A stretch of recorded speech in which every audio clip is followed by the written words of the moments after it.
Hello mga kababayan ko, magandang buhay po. Welcome po sa aking reality vlog. Annaliza is now here speaking with you. Gusto ko lang po magbigay ng konting reaction video doon sa ginawa po ni Intoy. Ito po yung challenge ng kaniyang sponsor. Kung maalala po natin is, nung nagsahod sila, maraming blessings silang natanggap. So, ayun, binigyan siya ng pagsubok kung hanggang saan ang makakaya ni Intoy. At least nalagpasan na po niya at copy-paste po ako doon sa mga naging evaluation po ng family ka business sa ginawa ni Intoy. May mga goods at syempre, hindi naman sinasabing nasa bad side or mali. Ano lang, may nagkulang lang.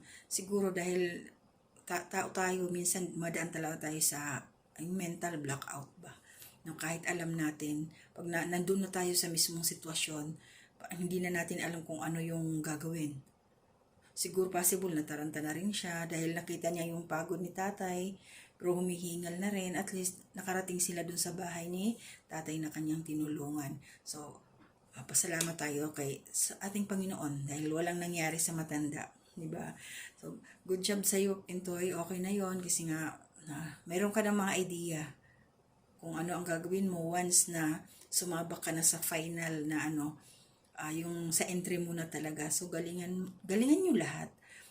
At saka para hindi kayo mawala sa focus, huwag nyo intindihin yung premyo na makukuha ninyo. Kasi kung yun ang iisipin ninyo, parang yun ang itatarget nyo. Hindi nyo na magagawa yung talagang pagtulong doon sa kapwa na inyong lalapitan or makikita ninyo na karapat dapat.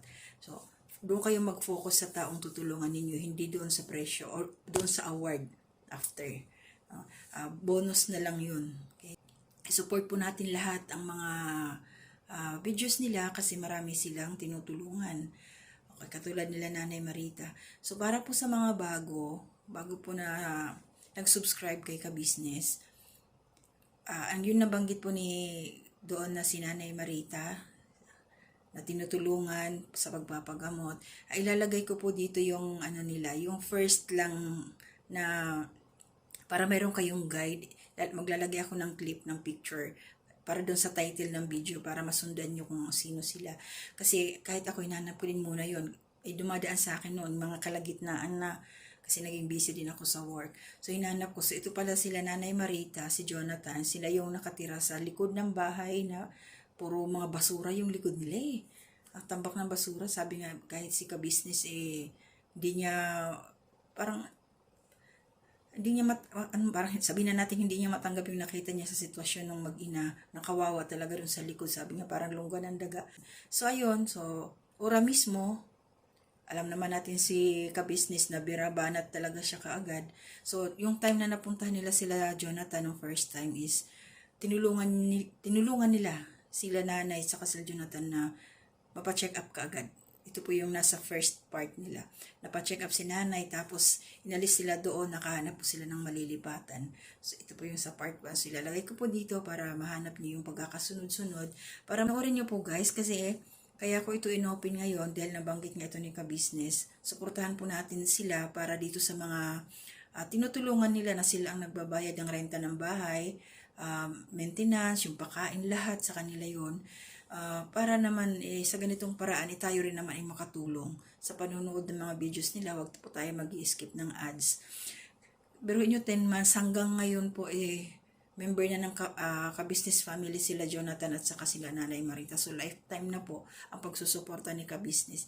Hindi po sila katulad ng ibang nagbablog na isang beses lang may vlog ka na tapos nakalimutan ka na, bahala ka na sa susunod.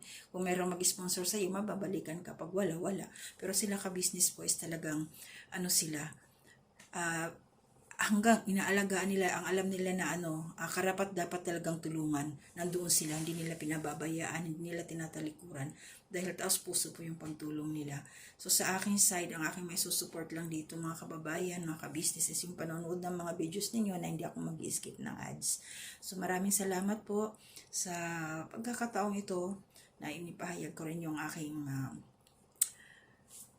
suporta sa hinahangaan kong vlogger. So, good luck po sa ating lahat. Patnubayan po tayo ni Lord sa ating mga gagawin sa araw-araw. Laban lang. kahit mahirap ang buhay, laging magpe-pray kahit saan man tayo magpunta para ang proteksyon ng Panginoon at saka yung mga biyaya na ating matatanggap, maliit man o malaki, pagpasalamat po natin ito. May sakit o wala, magpasalamat po tayo sa ating Panginoon. So magandang buhay po, hanggang dito na muna. Bye-bye po. Hello mga ka-business, dagdag ko lang po, nakalimutan ko. Gusto ko lang i-shout out sila 3Ms dahil sila po yung nag-aalaga at tumutulong kay Jonathan para maalagaan si Nanay Marita. So lagi na po nila itong napapaliguan kasi nga yung nilipatan nilang bahay is malapit na po doon sa area nila ka-business at saka nila Burnok. So madali na po siyang mapuntahan. At least lagi nang malinis at saka sigurado na po tayo doon na yung bahay ay maalagaan din at matutulungan si Jonathan tungkol sa kalinisan kasi yun po lagi ang nagiging problema nila. So mabango na nga daw lagi si Nanay Marita kasi nga nandun nag-aalaga sila